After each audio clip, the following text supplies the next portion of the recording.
Na ujambo msikilizaji na mtazamaji wa Yamba Letu TV popote pale ulipo, imani yangu kubwa ni kwamba wewe ni muheri na umzima wa afya. Naitwa Thompson Unjibatangalwa William na kualika kuungana nami katika makala ya Info Minute. Info Minute ya leo tunakwenda kuzungumzia hali ya usalama mashariki mwa Jamhuri ya Kidemokrasia ya Kongo, ambapo mapambano yanazidi kuripotiwa hapa na pale katika vijiji vya Katana, Kabamba huko tarafani Kabare, ila pia katika misitu ya Uvira, Fizi na Mwenga huko ambako mapigano yanazidi kuripotiwa kati ya makundi yanayomiliki silaha ya hawa ambao wanaitwa FABB pamoja na Twirwaneho. Ila pia tutakwenda kuzungumzia kuhusu msimamo wa M23, namna vile wanavyoendelea na mipango yao, lakini pia Joseph Kabila anasemaje na ipi siasa yake baada ya kuitwa na bwana Martin Fayulu kwamba atoke katika mji wa Goma.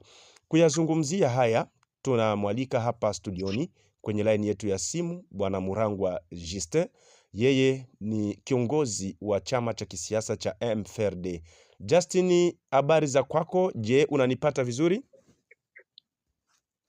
Ya, nakupata bwana Thompson. Unaendeleaje kiafya?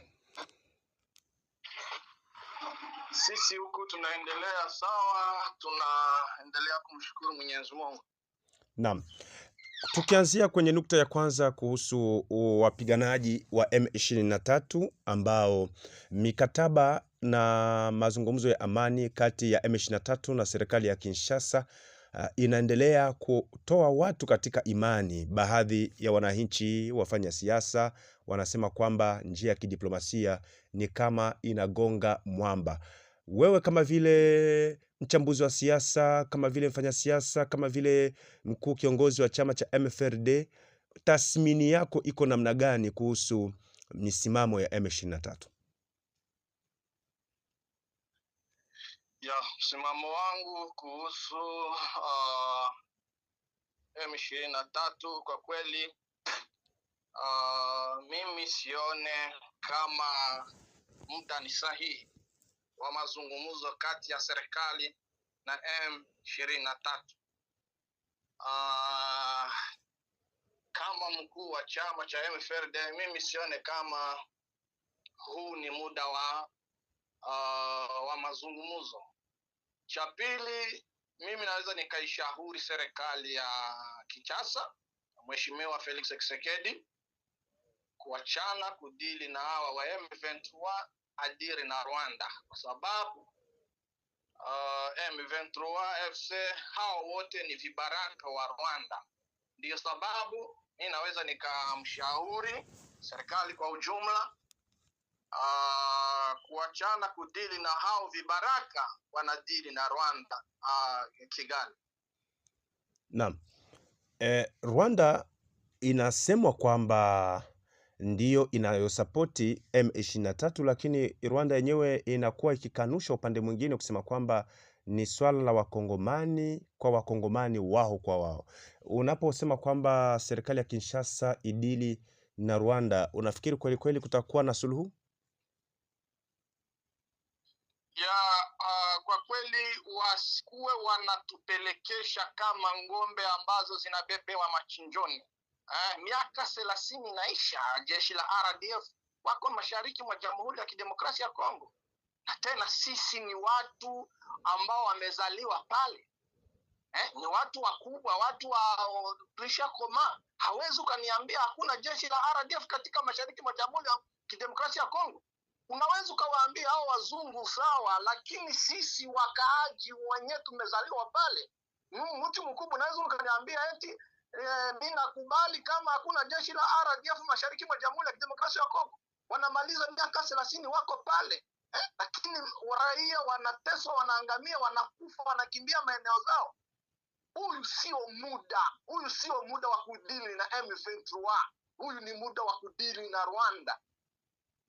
Na ungefikiria kwamba Kinshasa na Kigali wafanyeje kwa kufikia makubaliano, kwa kufikia kutafuta amani ya kudumu katika eneo hili la mashariki mwa Jamhuri ya Kidemokrasia ya Kongo, ambayo yanapelekea kutatiza pia ukanda mzima wa maziwa makuu, hata katika ukanda wa nchi za Afrika Mashariki?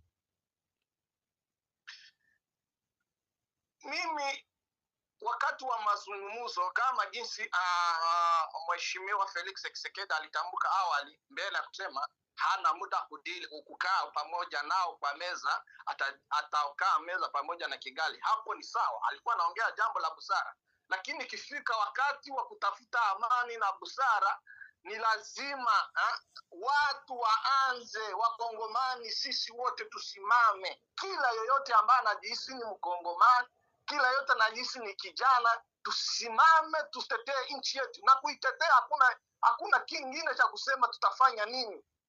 Kwa nini wao wanatupiga na sisi wanatuambia alafu wanatupiga kisha wanatuambia jinsi tutalia? Na sisi leo na sisi kama tunapenda raia wetu, si lazima watuambie tujiulize tutafanya nini? Si Rwanda iko pale, lazima tuipige. Muna nguvu? Nguvu haziwezi zika nani mtu ameweza anakosa nguvu wakati anatetea uhaki wake? Nani anaweza kukosa nguvu? Hakuna nguvu ambazo zimekosekana. Nguvu ziko, na tena unakuja kukutana wakati wamoja Wakongomani sisi ndio tunakuwa wasaliti wa nchi yetu, lakini watu wakitetea haki zao hawawezi kosa nguvu. Lakini inakuja kukutana sisi wamoja, unakutana wanaenda kwa upande wa adui, unakutana ndio sisi tunakuwa wasaliti. Lakini ni lazima tupigane na Kigali, hapana kupigana na M23. Kupigana kwa njia ipi? Kutuma vikosi kule Rwanda? Kutuma vikosi Rwanda, ni lazima tutume mabomu Rwanda, lazima tupigane. Tuache na mambo ya kusema kuna jeshi wanawasaidi. Tuanze vita live, tuanze vita hadharani kati ya Rwanda na Kongo. Nyinyi MFRD, mchango wenu ni hupi? Kitu gani mmeshazungumza na serikali ya Kongo ili kufikia suluhu? Kama mimi katibu mkuu wa chama cha MFRD, kwa kweli sisi hatuna muda wa kudili na hao vibaraka wa Rwanda. Sisi tutadili na Kigali. Ingali katika prosesi ya kuonana na serikali ya Kongo, lakini wakati tutakaa kwa meza moja na serikali, hatutawaambia wala hatutawaeleza ya kwamba tuanze mazungumzo kama jinsi wao wanasema. Jeshi la Rwanda pamoja na RDF wamevuka mpaka wakaivamia nchi ya Kongo. Huu sio muda wa kusema watudili na hao vibaraka vyao. Ni lazima tuanze vita hadharani kati ya Kongo na mchango wetu, tutasimama kusaidiana na yule anajihisi ni Mkongomani. Tuhakikishe kama tunamnyamazisha watu wa Kigali. Rais mstaafu Joseph Kabila Kabange yuko Goma huko akiendelea na mazungumzo na watu wa tabaka mbalimbali. Anasema kwamba nia ni kutafuta amani ya kudumu. Ili unalitathminije? Kama jinsi awali niliwahi kukuambia kwamba shida tuna shida wale ambao wanajihisi ni Wakongomani. Ni aibu kubwa sana kuona mtu ambaye ameiongoza nchi kwa miaka 18, rais mstaafu anakuja kusaidiana na vibaraka ambao wanaumiza Wakongomani, ambao wametetesa Wakongomani, ambao wamemaliza miaka wanamwanga damu ya Wakongomani. Hiyo ni aibu kubwa. Lakini kitu naweza nikamshauri rais mstaafu Joseph Kabila Kabange, ala apate ingine ndoto. Wakati aliongoza tuliona kama aliongoza vibaya, kama aliongoza vizuri tumeshukuru, lakini muda huu hatutaitika kama Wakongomani. Kabila kuja eti anakuja alete majeshi aweke ingine serikali aongoze. hiyo hatutamwitikia, aende alale apate ingine ndoto. Unatathminije ili swala la makundi ya wazalendo kulisaidia jeshi la taifa la Jamhuri ya Kidemokrasia ya Kongo? Kila yoyote ni Mkongomani, ni mpenda haki na demokrasia, ambaye anapenda nchi yake, ni lazima aisaidie nchi yake, lakini tuisaidie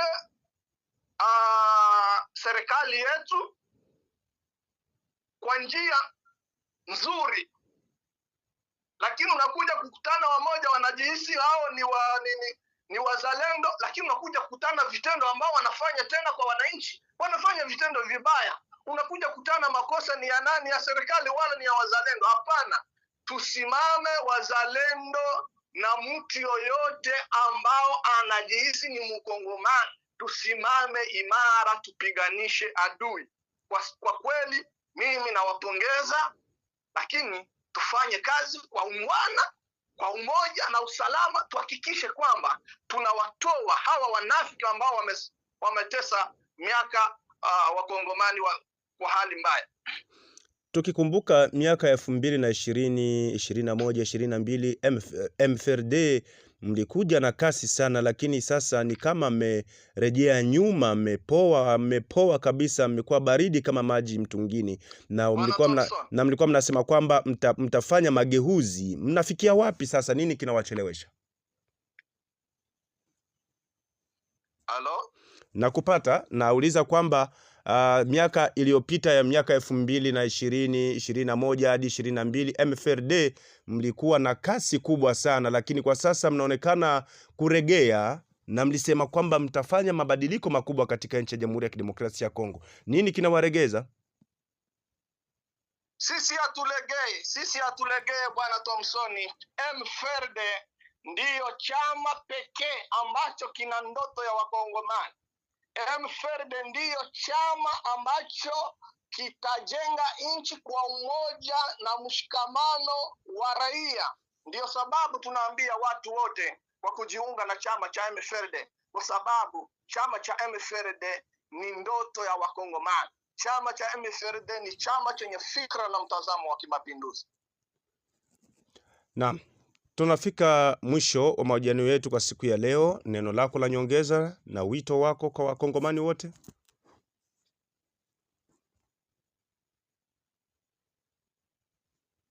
Tunafika mwisho wa mazungumzo yetu, ujumbe wako?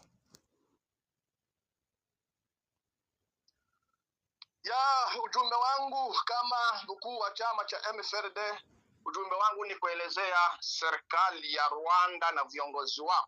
Cha kwanza, wajue kwamba nchi ya Kongo ni nchi huru, sio nchi ya ukoloni fulani. Cha pili, ni lazima mipaka ya nchi ya Kongo iheshimiwe. Cha tatu, ni lazima wajue kwamba wakongomani ni watu ambao wanataka haki kama watu wengine ambao wako duniani. Lakini nikiwaambia wakongomani sana sana, husa ni vijana, yeyote anajihisi kama ni Mkongomani, hatuwezi tukakae kwa miaka yote hii tuko tunateswa na ndugu wenzetu njilani wa Rwanda. Tunaona kama ni jambo la busara, ni lazima tujiunge sisi wote, tuhakikishe kama tunapigana na Rwanda. Hapana kusema ya kwamba tunapigana nao vibaraka wao, ni lazima tuanze vita hadharani kati ya Kongo na Rwanda. Naam. Murangwa Amon, Staff Justin, tunakushukuru kwa muda wako, tunakutakia kila laheri na karibu wakati mwingine hapa Iyambaletu TV. Asante bwana journalist Thompson. Kila laheri kwako. Asante. Naam, mpenzi mtazamaji na msikilizaji wa Iyambaletu TV, ni Staff Sergeant Justin ambaye tulikuwa tukizungumza naye, katibu mkuu wa chama cha MFRD, chama cha wana mapinduzi. Ikiwa una maoni, maswali, pendekezo, acha comment ya kwako hapo na usikose kujiabone kwenye channel ya kwetu. Sina la ziada, nikutakia kila laheri.